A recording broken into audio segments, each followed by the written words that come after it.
Hello, everyone. Good morning, good afternoon, good evening. We are so glad to welcome you to this very special Zoom webinar event with Richard Medcalf. My name is Becky Robinson. We're going to be getting started as you come into our Zoom webinar. And as we get started, I do want to let you know about a few technical considerations for today's event. First of all, we have enabled closed captioning. So in the event that you would benefit from the captions, please feel free to turn those on. You'll find them in the bottom of your Zoom panel. We also want to welcome you to engage with us throughout today's event in the chat. And I'd love to invite you right now to go ahead and find the chat. Please use the drop-down menu to select everyone so that everyone can see your comments. And could you let us know where you are calling in from today? I know that we are likely to have an international audience, and we'd love to know where you are calling from. And I see already these are coming in so fast. We have California, Tennessee, New Mexico, Canada, New Jersey, Arkansas, Massachusetts, another Canadian caller. We've got Florida and Massachusetts and a caller from the UK.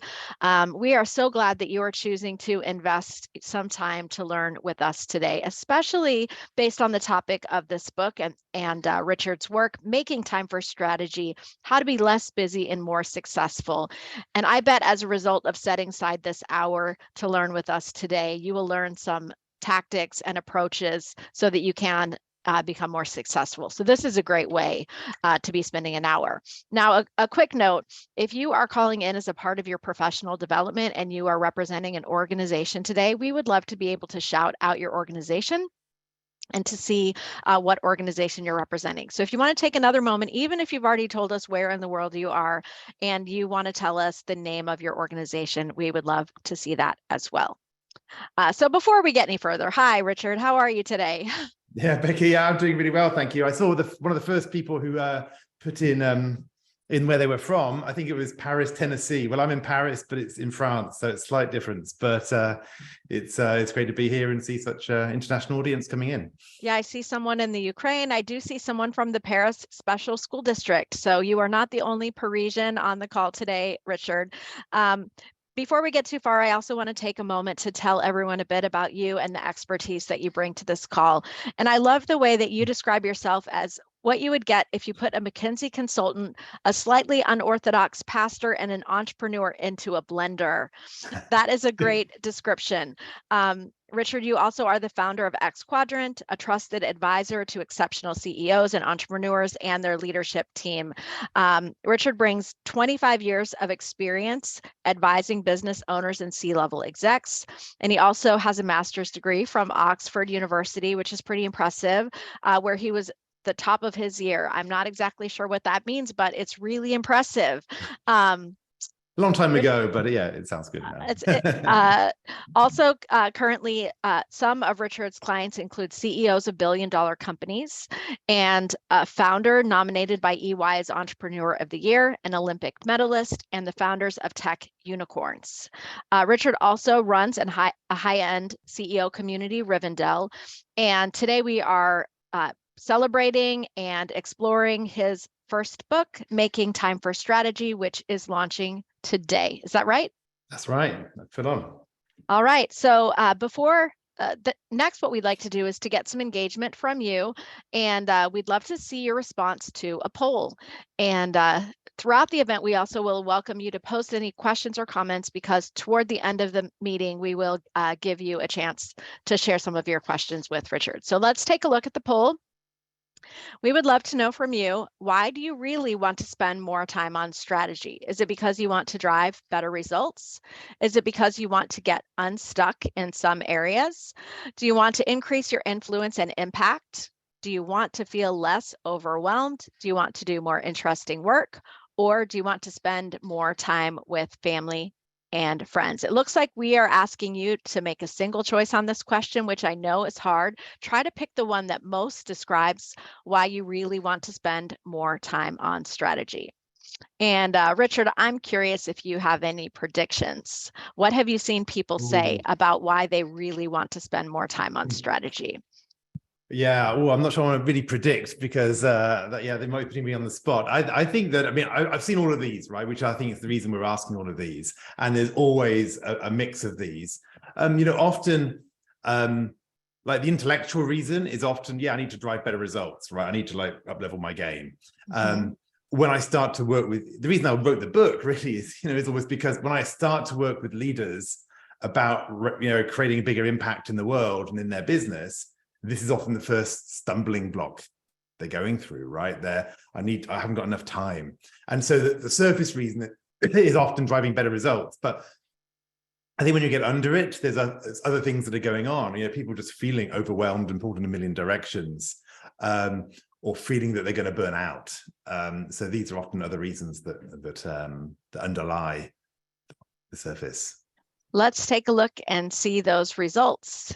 It looks like about a third of you do want to drive better results as your top reason to spend more time on strategy.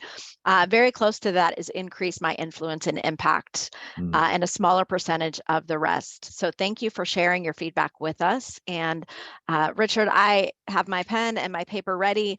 For those of you who might be wanting to take notes, we will be sending out some follow-up materials after the event, including this recording, in case you would like to share it with colleagues or friends. And I'm going to turn things over to you, Richard.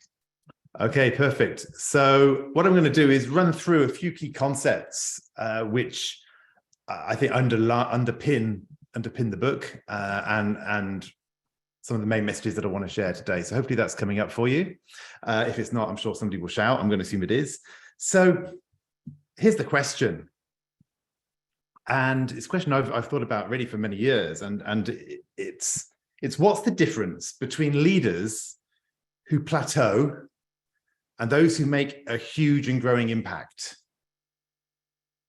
Often when we start our career, we rise up, things start to go well for us. And then at some point we start to feel we're hitting a plateau. It's hard to progress. And there are other leaders who seem to be forever doing new and exciting things and making a bigger and bigger impact on the world. And that's my mission in life, is to help great leaders make the biggest positive impact they can on their business and ultimately the world, right? I'm about changing the world in my heart. And I'm curious, what's the difference between these two leaders? How are the people who take that exponential curve measurably different from everybody else? What's that key performance indicator, if you like, that's actually different for those leaders? So have a think about what you think that metric might be that captures the difference between the leaders who are exponential and the leaders who do incremental work. I'll tell you in a minute. And let me just say right now, it's not the number of hours they put in. It's not their IQ. It's not their EQ, their emotional intelligence. It's not their confidence, and it's not their charm. So have a think what it is. And I'll get to it in a second, but I want to introduce you first of all to somebody who might be familiar. Now, this is Mike. Mike's a client of mine. And when we first started working together, he said to me pretty much the first phrase in the book, which is, I'm overloaded, Richard. My team are overloaded. Everybody's overloaded. He's the chief operating officer of a multi-billion-dollar tech company. He'd taken over this role. It was a really important transformational role.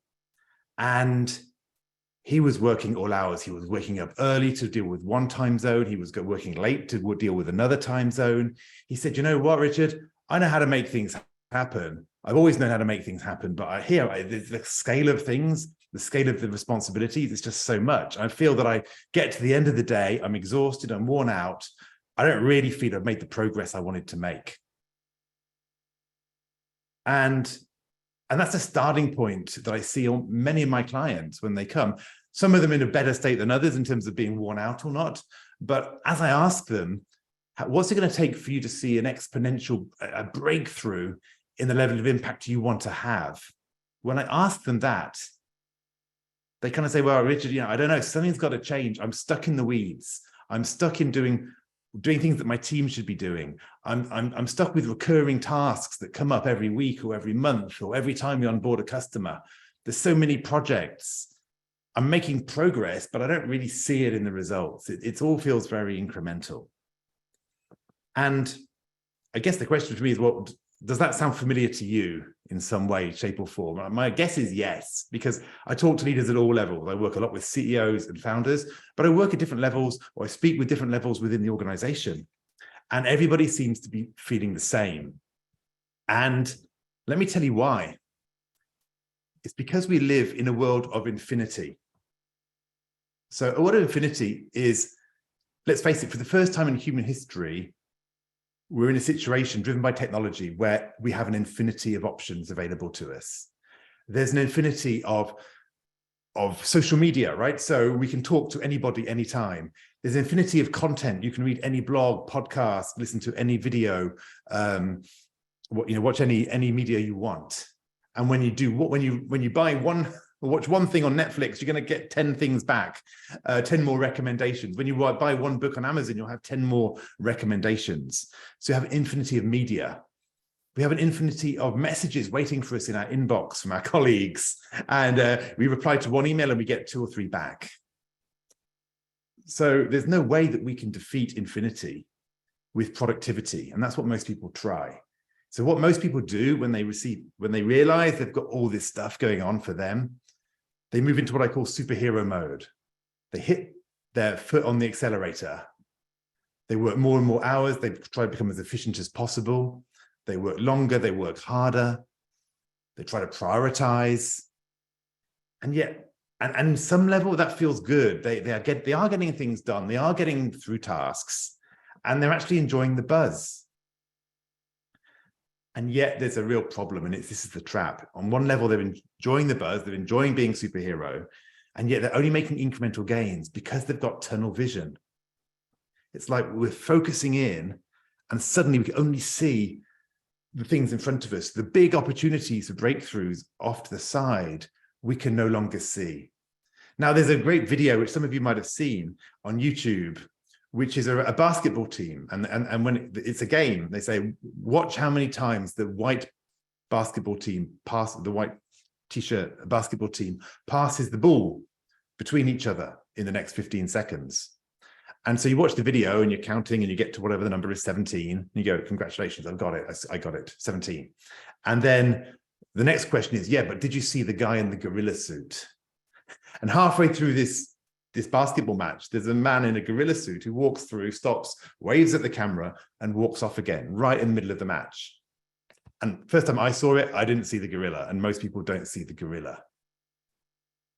So the more we're focused on our tasks and our goals, and the faster we're running, that we don't see the gorilla, we don't see the opportunities or the dangers that are coming our way. And that's why we get into this incrementalism. And it's so hard to break out of because we just can't see anything beyond that. I was working with a lady called Susanna. She had just taken on a very senior role in a pharmaceutical company. She'd been brought in. She had 2 key things she was asked to deliver that she was uniquely qualified for. She asked me to support her as she was onboarding into this role. It was a pretty high stress situation. I spoke to her after a few weeks and she was saying, yeah, it's great, Richard. I'm really, really busy, but I'm making progress. It's great. And I slowed her down. Took me a while to slow her down. I said, yeah, but tell me a bit more. And as we got into it, it turned out she was working long hours. She was getting tired. Okay, fair enough. But how's it going on the performance? What's going on? And she suddenly realized she'd been taking on so many requests in her comfort zone, working really hard to deliver on them, that she'd completely forgotten one of the 2 main reasons people had hired her. She wasn't delivering on one of the main areas. And I probed a bit harder around the stakeholders she was dealing with. She suddenly realized she hadn't spoken with her general manager for several weeks. This is her direct boss. And so she was probably out of alignment with her key stakeholder. There's just one example. But the infinity trap is a killer because we're working harder and harder, and yet we don't see the opportunities that lead to breakthroughs. Now, with that in mind, with that infinity trap in mind, I want to get back to that number 1 key performance indicator I asked you about earlier on. What is that metric that we need to optimize if we want to have an exponential future? And it's called strategic time. Strategic time is the hours in the week that we spend investing in those breakthrough opportunities. First of all, thinking about them, identifying them, and then working on them. Because it's those that change the trajectory of our curve. Let me show it another way. Most people spend a lot of their time by using their time. That's when we put the foot on the accelerator. As I said, we hit the ceiling of complexity. There's no more hours in the day. Where do we go from there, right? We've got no more hours. We just try and work harder and harder. We can't break through. Our impact becomes limited. As I said, we often find ourselves doing the same thing every day, every week, every month, every year. Every time we onboard a new customer, every time we start a new project, we're using our time and we're not breaking through. Now, as I like to say, you can't change gears when you've got your foot on the accelerator. So a counterintuitive strategy is required. We need to invest time. Investing time means we're going to invest a little bit of time in something which is not going to make a difference right this week, but it's going to break us through next week or next month and free up even more time. I can give you a story perhaps about that. When I was just young in my consulting career, in my very first job out of university, I was an analyst, and all the consultants around me were, and myself included, we were building business plans, Excel business models for clients, for financing purposes. And after a few months, I realized everybody was building these models, which are very custom and complicated, from scratch. And I started to see, you know what, there was a way to standardize some things here. I spent a few weeks by myself on my own time, not billing anything to clients, working on building templates, building toolbars, building flexible modules, charts, all this kind of stuff that would enable me to create these models quicker than ever. At the time, my colleagues said, Richard, what are you doing? You're just wasting your time. Why don't you just go and get some build time in? That's how you're going to be successful in consulting. But after those 2 weeks, suddenly I was able to produce things in half a day that everybody else was spending a week doing. And they were more beautiful, they were less error prone, they were great formatted, they were more flexible, and they had scenarios, they were more insightful. Basically, I'd suddenly created a machine where everybody else was doing things by hand. And that was an investment of time. One of the things I say in the book is that the most important project is the one that no one is asking for. Say that again. The most important project is the one that no one is asking for. Okay? So, because everyone is asking you for you to use your time in operational tasks. Yeah, please serve that customer, please get that report to me, etc. But the thing that's going to create your breakthrough, no one's asking for. They're not expecting it. Nobody asked me to build that template all those years ago. And yet it was a thing that allowed me to free up my time to spend on business development, on sales, on project management. It wasn't just because of that one activity, but that mindset led me to becoming the youngest ever partner in that consulting company. And I think it was because of things like this where I saw an opportunity to invest in the future. Now, you don't have to invest for a year in the future. If you're super busy, what's the thing you can do this week that's going to just free up a little bit more time next week? And then when you have that time, you can reinvest that time in the future. And that's how things start to compound. So strategic time for me, it's really that number one KPI. The more we invest in the future, the more we build this compound effect. It's like money in a bank, right? If we always spend all our money every week, we have no money. If we put some money aside, we can earn interest on it or put it in the stock market, whatever, and it starts to compound. And that's how you create wealth. In the same way, how do you create impact? It's by investing your time. Now, the problem is that people might understand that, and what they try to do productivity. They try to optimize their Google account. They try to optimize their to-do list. And that's all great. But actually, there's 4 things you need to address if you want to truly make time for strategic activity. Now, I discovered this because with talking with my clients, they would often come to me saying, Richard, I need a tip or a trick. I need to get out of the weeds. But I realized they'd already Googled the tips and the tricks. They'd already read the books. And as we worked together, I found it was a real coaching challenge. It was a leadership challenge. It was a personal development challenge. It was a mindset challenge. It was a culture change challenge. It wasn't just about productivity. And so when I'm working with leaders, I always ask them, like, let's focus in on what's the one limiting factor for you right now. And there are 4 areas we can focus on. And this is actually how the book is structured. So the first factor is tactics, right? This is where you're taking action on yourself, right? So tactics is, there are some things you need to do. You do need to have a plan to free yourself up quite quickly out of all the weeds. There's a 5-step process I go through in the book. But if you're overcommitted, we need a plan to get you undercommitted or right-sized in a very short time frame. And then ongoing, there's certain systems and workflows that do need to be put in place if you're going to free up time for strategy. So there is a tactical component. However, it's not always the starting point for everybody, and it's definitely not enough. So let me ask you the question. When you want to lose a few pounds, go on a diet or start exercising, what's the biggest reason it's not going to work? And the answer is it's the people around you. It's probably your family who are going to keep giving you the chocolate cake when you're trying to lose weight, right? Or your family who are going to complain when you're putting your running shoes on to go out in the morning because they're comfortable engaging with you with a certain way. They want to have the chocolate cake with you and they don't want to feel guilty about it. And they actually would quite like to hang out with you and not see you go out and do your running. So the people around us often actually hold us back. And it's the same in the business situation, which is why influence is the second area. Often we know what we need to do, but we haven't persuaded our boss to let us off that all hands call, which is a complete waste of time. We haven't persuaded our team to stop bringing basically problems that they should be solving to us. We haven't negotiated with our peers about how we want to have a working relationship with them that's more productive. We haven't managed to extract ourselves from projects because people don't really want us to leave their projects. So learning to have that leadership posture and influence the people around us is really important, and that's often overlooked. The next area is mindset. It's because what we believe is necessary, desirable, possible, and true is actually defining the world that we live in. So to give you an example, I had a client who had just risen up to the C-suite in his organization. It was a 7,000 person organization.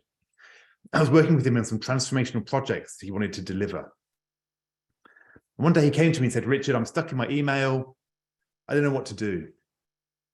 Can you give me a tip, please? I said, hey, you're paying me far too much money to have a tip, but let's talk about this.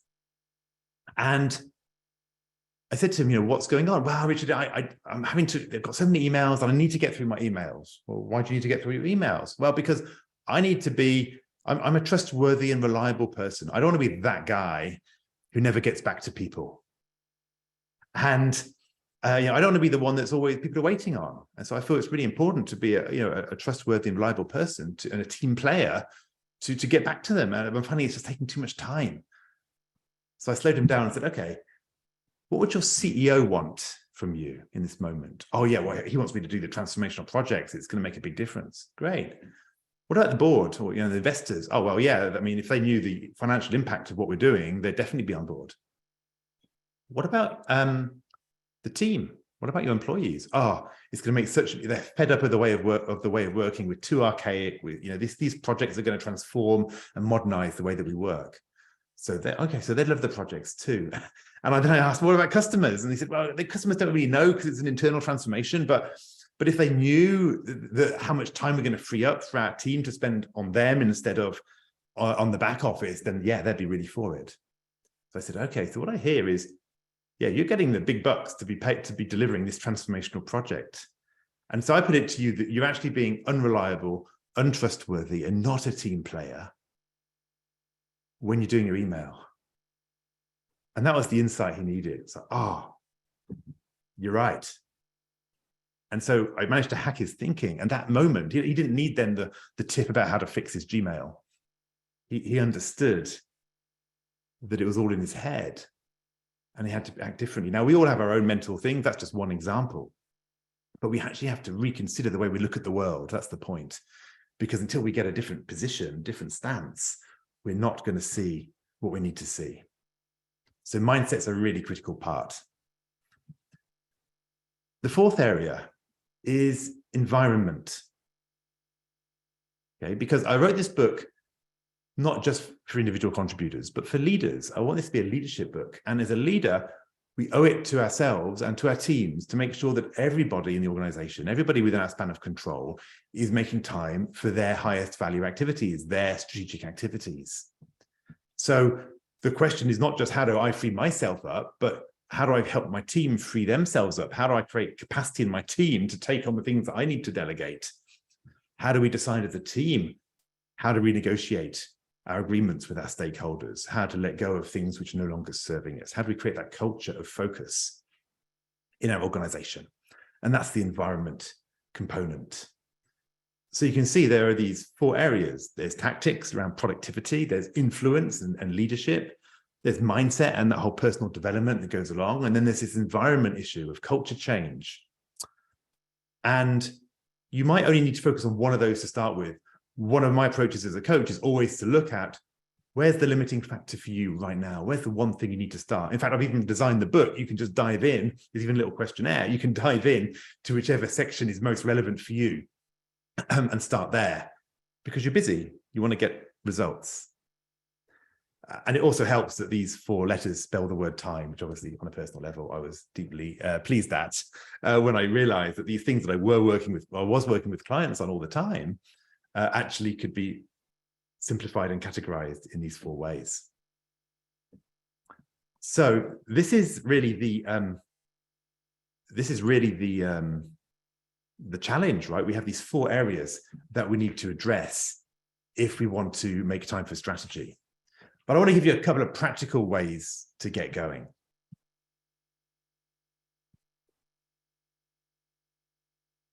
The sad truth is that you can't free yourself up from operations. Most people come and say, Richard, I'm in the weeds, help me free myself up from operations, free me from operations. Actually, you can't, because we live in a world of infinity. And so things keep coming at us all the time. So if you just get through your to-do list faster, there'll be more things that appear on it. If you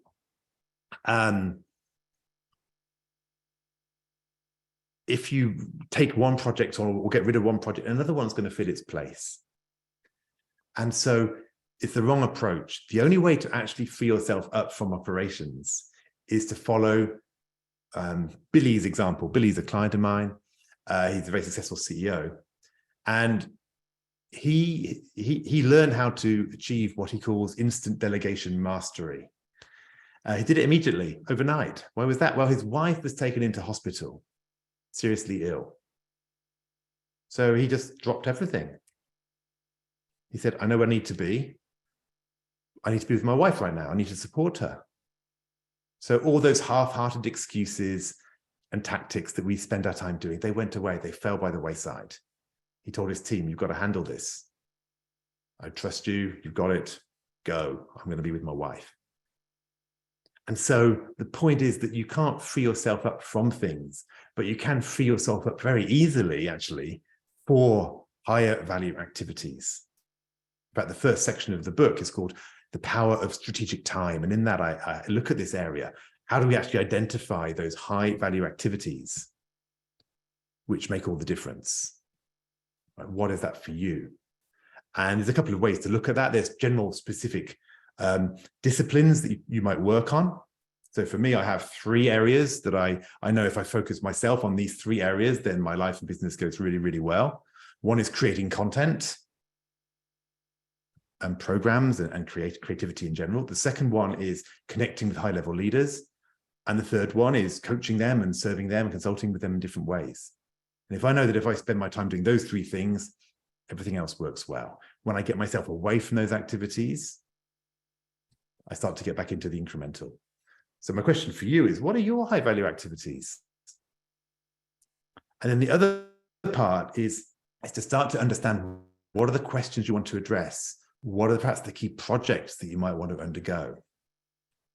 And so one practical step you can take away, and in fact, I might even suggest you do it immediately after this session, is to do what I call a question storm. So put the timer on for 3 minutes and ask yourself to brainstorm questions. What questions would make all the difference to you if you could answer them? What are the questions which you need to be answering to really maximize your impact in your current role?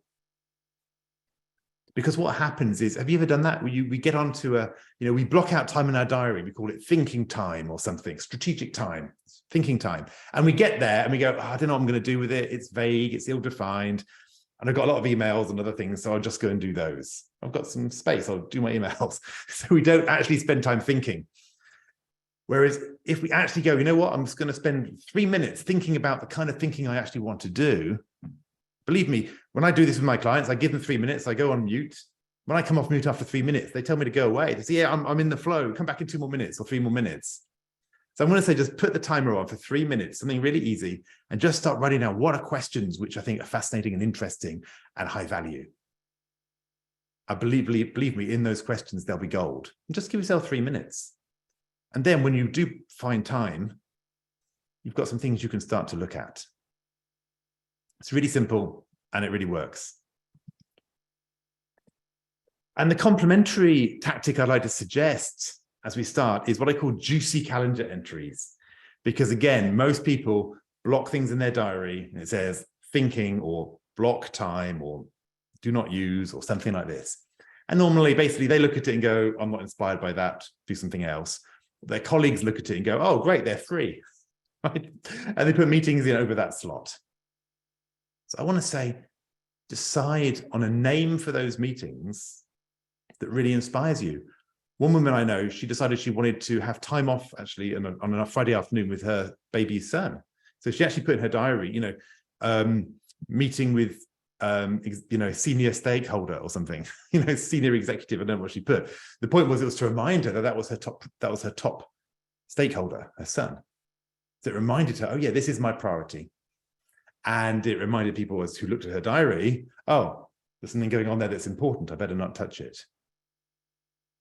So have a think about what you want to call and label some time that you want to block in your diary. Again, if you don't block time, you won't find it.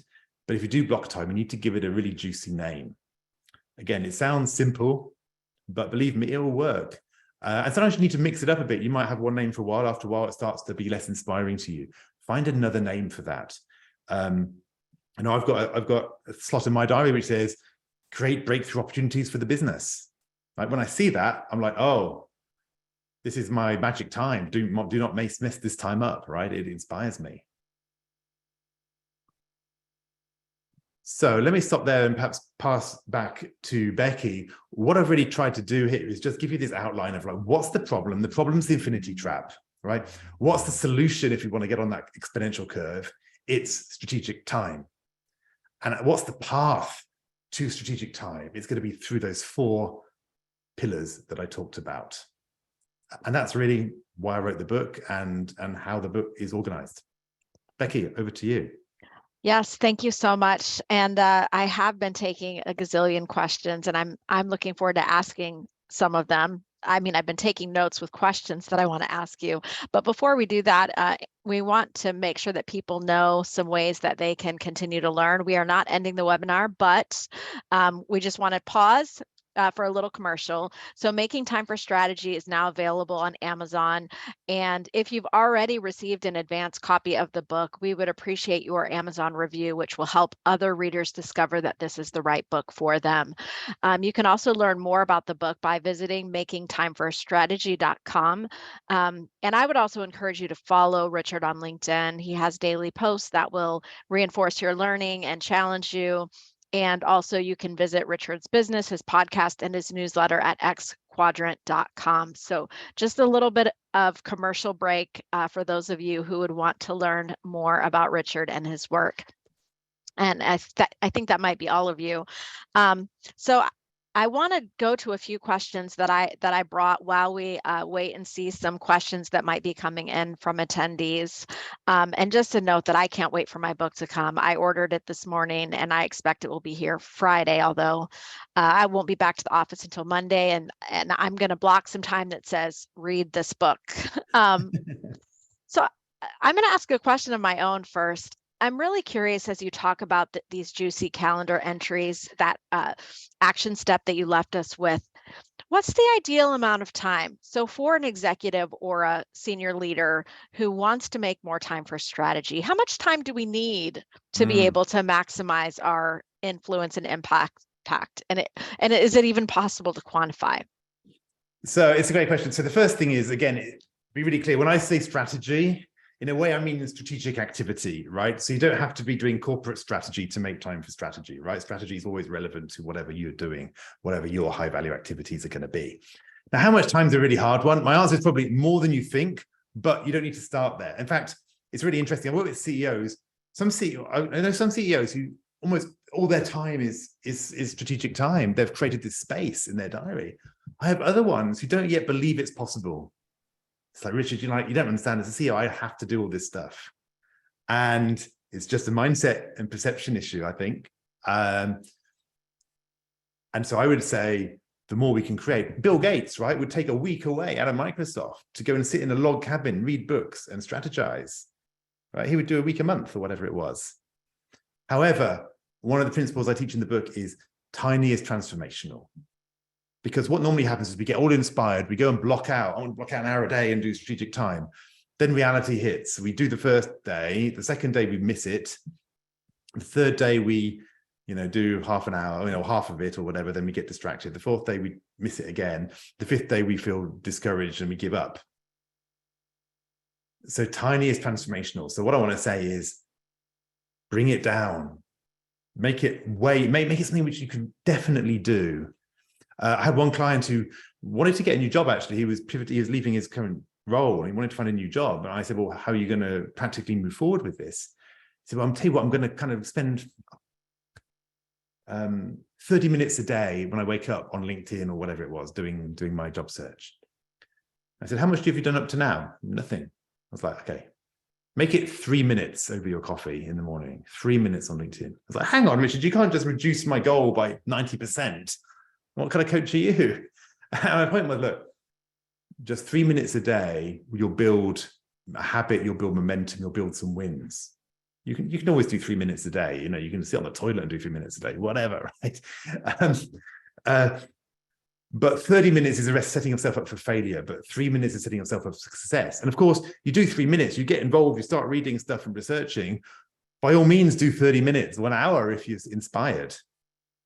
But you've got to get the rhythm. So what I would say is put something in the diary which you can do, which doesn't feel painful, and start to get the wins from it first.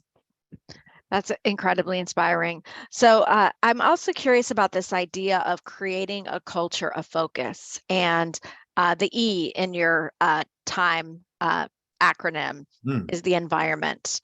So how would you go about, as a leader, creating the necessary environment that allows people to be able to really focus and use their time in the best way instead of getting pulled in so many directions? Well, I mean, there's a whole section in the book about that, so it's a little bit complicated to explain it all to all. But basically, the first point is you've got to create insight and motivation. People need to understand why this is important. Then you need to kind of work on getting really specific, I guess, about the behaviors and making it easy for people to do those behaviors. And then you need to kind of actually make it a project so that there's a defined beginning and an end. And a timeline for doing that. So there's actually like a 6-phase model that I explain in the book around those areas. And it's like you've got to knock down each barrier. If one of those barriers is still standing up, you're not going to make the change. So that's like the high level framework. What I would also say is that language is incredibly important. So again, in the book, I introduced some language, right? And that I explain with my clients, the infinity trap we've talked about, strategic time, high value activities, your number one improvement project. There's various other tools and techniques. SCARS is one of them. Trade is another one. There's a few of them in there. And the point is that as you start to create that language within your own team, strategic time suddenly becomes a thing you can understand. You can start to say, how are you doing on your strategic time this week? Oh, I haven't had much. You can work on it. Whereas until it's been labeled, you can't talk about it. And if you can't talk about it, you can't create a culture. That's really helpful. So what I'm hearing is the book gives some vocabulary that you can begin to use with your team so that everyone has this shared understanding of what strategic time is and can more easily hold each other accountable to do the most important high value activities. Yeah, that's right. So that's why sometimes, like with my clients, I might come in and do a keynote to kind of spread that message on a high level, and then perhaps work with the executive team to kind of help them implement it in the life of their team, and then perhaps with different leaders. So you try to seed it in different ways into the organization, right? So you start to create conversations, because normally you need multiple, like starting a fire, sometimes you need to have multiple areas where the fire is burning and is generating for the whole thing to kind of catch on flame. So I want to bring forward an attendee question. Susan is asking, and she was referencing your comments. I think you told a story about someone who thought that to be a responsible employee, he needed to answer his emails quickly. Yeah. And you reframed that in a beautiful way. And Susan's question is a follow-up to that. She said, so how do you set up email expectations with donors, board members who expect immediate responses? So it could be clients, anyone, any stakeholder that does expect an immediate response. How do you set up email expectations in order to make that strategic time or time to focus? Right. So you're right. Yeah. So email is, email, when we train people to expect an instant response, they adapt their behavior. They suddenly realize it's fly-by-wire. They can just get a ping and get a ping back, and things change. One company I know has a rule, which is like, if we require ad hoc responses from each other with less than 72 hours response time, we have a business process problem. It's a really interesting reframe. It's a bit more in the environment section, right? But it's an interesting reframe to kind of start to realize that often we do disturb each other all the time with these in the name of agility. But specifically, I think that you have to slow down and not treat it and say, okay, let me have a conversation with one stakeholder. Who's the most important stakeholder where I need to renegotiate? Because you perhaps can't do it with everybody immediately. So certainly I'll probably say, like, have a conversation with your manager. But what I'm realizing is I'm not getting to the important work that that I need to be doing. Again, speak to their need. And it'd be really important for me to block out 2 hours on a Monday morning to work on that project without interruption. Is it okay? Or, I'd like to propose that I don't respond to you, in the mornings or whatever it is, or between this time frame. And they might push back and okay, what's the concern? I need to get hold of you sometimes, and it might be really urgent. Okay, well, how about you actually give me a call on my phone? I'll leave my phone on, I'll filter for you so that if you call me, I'll pick it up. But in that time, that's really only at like the hotline, if there's an emergency. So you start to negotiate. When you create that agreement with them, then actually you've turned that problem into a supporter. You've actually created something where it's actually going to support you in that time. So generally, when you manage upwards, you really need to speak to their needs and show how what you're doing is going to benefit the company, benefit them in some way, benefit your ability to serve them. When you work across, it's a bit more of a balance of equals, right? Yeah, if you want my team to deliver that, that's great, but you no longer send emails to me, send them to my team. Well, actually, I need you to really read the FAQ and make sure that you've done these steps before you come to me. And if you don't, I'm going to just send you back to the FAQ. So make sure you go to there first. So you need to kind of start to establish these rules. And then sometimes people will do things like declare email bankruptcy. They'll just literally say, I've lost all my emails, or I've deleted all my emails. So if it's something urgent, send it again. And the other one is to put it on the signature. Sometimes actually declare, actually don't expect a response from me. Generally, within shorter than 12 hours or whatever you want to say. People are surprisingly resilient. We think we have to be hyper responsive. When we're hyper responsive, we're like a needle that's doing this, right? There's no noise, it's all signal. That's really helpful. Thank you. I do have a question here also from Jonathan, and I'm not quite sure I understand it. So I'm going to do my best. And Jonathan, if you want to clarify the question in the chat. Jonathan is asking if you can restate some of the questions to ask during the 3-minute. I think potentially, yeah. Jonathan, you're referencing the question storm. So do you have some examples of questions you would want to ask yourself during the question storm? Yeah, there's all sorts of great ways of addressing it. So I would ask myself things like, here's a great way of doing it. If I was absolutely crushing this role, if I was nailing it, if I was the top of the highest performing person ever in this role, what questions would I be answering? For example, or what are the questions that I'm not yet thinking about because I'm too stuck in operations? Or, what needs to be different in my team in the next year? You can make it up, right? Or like, what are the customer demands that if we were to serve those would change everything? So it's these kind of bigger, more expansive, if we only had 10% of the staff, how would we do even more than we currently do? I don't know. You can kind of invent a few questions like that. But generally for me, it's like, what are the questions I'm not getting to? What are the things that I haven't yet thought about? What are the changes that are coming? Those are the kind of things that I do. I've got a list somewhere. In fact, one of the bonuses for the book, for people who buy the book in the month of February, one of the bonuses is a guide to making the most of strategic time. And so in that, I actually list out some of those questions. So, because again, the question is, you might make the time, but what do you do when you're there? And so that's what that guide deals with. So that's a bonus for people who buy in February. And so do people get the bonus if they go to the maketimeforstrategy.com website? Yeah, it explains there how to do that. It explains what the bonuses are. There's different bonuses if you buy like 1 book, 5 books, etc. So if you're buying for your team, there's some extra bonuses that will help you with your team and so forth. Amazing. So, I'm going to have to check those out. And I hope that all of you who are listening will check those out as well. So I want to ask one more question from my list. And if there are other questions from attendees, we'd love to see those as well. But I've always struggled with this idea of identifying the high value activities. So what are the ways that leaders can identify their own high value activities and also support their team in being clear on what their highest value activities are? Yeah. Well, again, it can take a bit of reflection, and often that can be a whole session of, in discussion around that to flesh it out. But I suppose what I try to look for is things which you find fascinating and motivating. And so they really represent something to do with your own unique genius. It's something which you could just continue to work on and develop and improve for the rest of your life in some ways.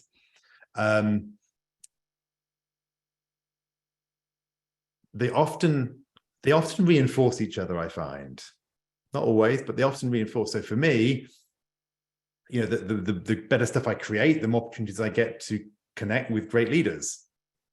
The more opportunities I get to create with great leaders, the more clients I get to serve and coach and do great things. And the more creative I get with my clients, the more new content I have and things I can offer the wider world, like this book, right? So I find for me that these things form a little flywheel in my life. So it takes a bit of discernment, I suppose, to find them. I like to say often look at the things which have made you successful in the past, but repurpose them for the future. So what I mean by that is some people say, I'm really good at like doing hands-on operations, right? Well, perhaps your goal is to let go of that, but how do you take that, I don't know, goal focus and up level it? So perhaps you need to be really, really on the project of IPOing your company or creating a customer ecosystem or something else that's at a different level of using the same skill set. That makes sense. So trying to take what you do and think, well, I'm not going to be stuck doing that at a lower level, but I'm going to somehow redirect that firepower onto a higher plane, which might feel a bit scary, but that's where growth is, and that's where the fun comes from. That's exciting to think about. Take the skills that we're using and up-level them to use them in a more powerful and strategic way. So I do have a question here from Jenna. She's wondering where to start if leaders are experiencing burnout and having a hard time even seeing the potential light to be more exponential. So the leader that she has in mind is keen to have that exponential growth, but really deep in burnout. So not even being able to see a path forward. Yeah, I feel that. It's such a big issue. I mean, Mike, when he was starting, he was really on the edge, I think, of burnout. I showed you this at the start, but not everybody was on the call. I'll show it again. I have a little thing on my desk. It's a little snail. I live in France, but even so, it's a beautiful little snail. And it reminds me to slow down, to speed up. And it's hard for me. I get addicted. I speak fast. I think fast. I like delivering things and as much as anybody else. I find that all the breakthroughs come when I slow and I take time, when I go for a walk, when I do these things. And so it's really important. It's back to the mindset, right? Like if we believe we have to be pushing and driving to get results, then we're going to push and drive and we're going to go deeper and deeper into the infinity trap. which I guess the ultimate end point is burnout when you're in the infinity trap. So it's actually realizing, you know what, I'm actually okay where I am. I don't, and getting there. As one of my previous CEO, when I was working, I worked at Cisco for many years, and John Chambers, the CEO of Cisco, said, you know what, if I ask you to do twice as much, you'll just work twice as hard. If I ask you to do 10 times as much, you'll have to find a different way to do it. And so I think it really is that shift. So I'm not sure it's like it's not, you can't just go to that person and say, come on, just stop it and slow down. It's a bit of a journey. Hopefully the book will offer some ideas. It might be a coaching conversation, but it's that realization that the breakthroughs are going to come from that place of space, and actually believing that is probably the first step. So it seems like it starts with a mindset shift. So for the leader who's experiencing burnout, you have to start with that mindset shift. Yeah, I think so. Yeah, because burnout, why are people being driven to work so hard, right? It's either because they feel they're trying to prove something, they're fearful of losing something if they don't do it, they've got very high standards that they feel they have to achieve. There's all these things which drive us and that we need to deal with. Thank you so much for that. I want to ask one more question. I'm still watching the chat in case, and just a comment from Jenna that she uses a sloth instead of a snail. So any kind of slow creature, I imagine, can remind us of the need to slow down. So I know that you mentioned that you coach high-level leaders, like CEOs of billion-dollar companies. I doubt we have any CEOs of billion-dollar companies on this call, but if we do, send me a private message. Love to meet you.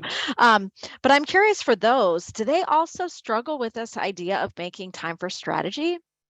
So it happens at all levels. So some of my clients, they run small companies, right? Some of them are mid-sized, some of them are large. It doesn't matter. The numbers on the paper of, when they look at their financial results are different, but at the end of the day, they're still dealing with infinity. They've still got their team and their team's team in many cases. That they need to deal with. They're still juggling strategy, operations, organizational issues, value, culture and values, all the same things. So yeah, I don't think it dramatically changes. In fact, there's more support on one level, and there's more complexity and more opportunities to be distracted on another level, right? I mean, if you've got operations in 20 countries, you can fly to each country each week, and that's already taken a lot of your time, right? And so there's new dilemmas, I think, when you have bigger companies. All right, so a question from James. What are the 3 key points that an SME, I think subject matter expert, or even smaller self-employed person might take on mindset shift to create more time and room for strategy? Well, it will depend on what your particular hang-ups are. So in the book, there's a whole number of things that we go through. But some of the common ones that I would see would be, first of all, really believing that slowing down is valuable. And because, speaking myself, there is a mentality of like, you've got to hustle, and like get to the next thing and take action. And taking action is important. Of course, it's important. And so is rest. Our top athletes have this phrase, right? Rest day is a training day. So you can't just train and train and train as an athlete. You can't just produce and produce and produce. So I suppose I would say, first of all, embrace rest. I think the second one is to look at where you are driven to. I look at what do you feel you absolutely have to do, and ask yourself, is that really true? It's quite hard to do for yourself. I say my job is often not to believe my clients' stories. So I absolutely need to do that. If I don't do this, then it's all going to fall apart. And that is a bit tricky, right? It's not the case normally. Normally we think this is the reality. And that's why it's hard, because often people can't see it for themselves. They just think, no, you don't understand. If I don't do this, if I don't reply to my CEO, it's going to be terrible. Well, what happens if you were the one who actually went to your CEO and said, look, I want to deliver this. I need you to understand. I need to ask something from you if you want me to deliver this. That power that you come to is probably going to be a game changer. Oh my word, finally, somebody's actually saying what they need to deliver the big results. So mindset is such a big issue. Well, helpful. And I think the answer was helpful, even though I got SME wrong. James meant small to medium enterprise. So thank you. I appreciate that. So we are coming near the end of the hour together, but I hope that people will stick around because we want to get your input on a very important question. But first, another commercial to remind you that Making Time for Strategy, How to Be Less Busy and More Successful is available on Amazon today. If you've already read it, we would encourage you please to leave a review because your review will help other readers to discover this book and the value that it can offer them and their organization. Don't forget to visit makingtimeforstrategy.com to find out about the bonuses that are available. I did see some questions in the chat about the functionality of the bonuses. We will have Richard's team get back with you on that soon. And we would encourage you also to check out Richard's posts on LinkedIn, his business website at xquadrant.com, and his podcast and newsletter as ways to keep learning. I want to invite you at this time to help us with a very important question. If you've been on one of our recent events, you might know that we've been using a new tool. We've been using Menti in Zoom, and we would love to get your feedback on this question so that we can learn about your key takeaways from today's event. So in just a second, I am going to invite you to this Menti poll, and you can get ready and share with us. And then you can see in real time what your fellow attendees have been learning from today's event. I'm having a bit of a minute with getting that going, but I'm going to go ahead and invite you. Let's do that now. And you will be able to see the question that we've been using on our recent events. And here it is. What was your greatest takeaway from today's event? So we're going to give you a few moments to answer that question. We would love to know what was most helpful to you about today's learning event. And as we wait for those responses, I believe that, Richard, you have some parting thoughts for our attendees today. Yeah, I think I just want to remind you that this is important, right? My goal in life is to help people get off the incremental and onto the exponential. And so for me, this creating strategic time, is that KPI. So hopefully this book is a resource book for you. I think it's a really comprehensive guide to addressing this challenge. If you do have thoughts, questions, you want to engage with me, feel free to find me on LinkedIn or find me on the website and speak to me, right? I love hearing from people and engaging on these topics. But I believe me, I've seen it time and time again with my clients. When we work on making time for strategy, that's where the breakthroughs are. Amazing. So what I heard hidden in that, Richard, is that you're available for coaching, speaking, and other opportunities to serve people and organizations with this content. Absolutely. Yeah, get in touch. We'll see where we want to go. It might just be a quick call. It might be engagement. It might be nothing, right? But always happy to strike up a conversation. Wonderful. So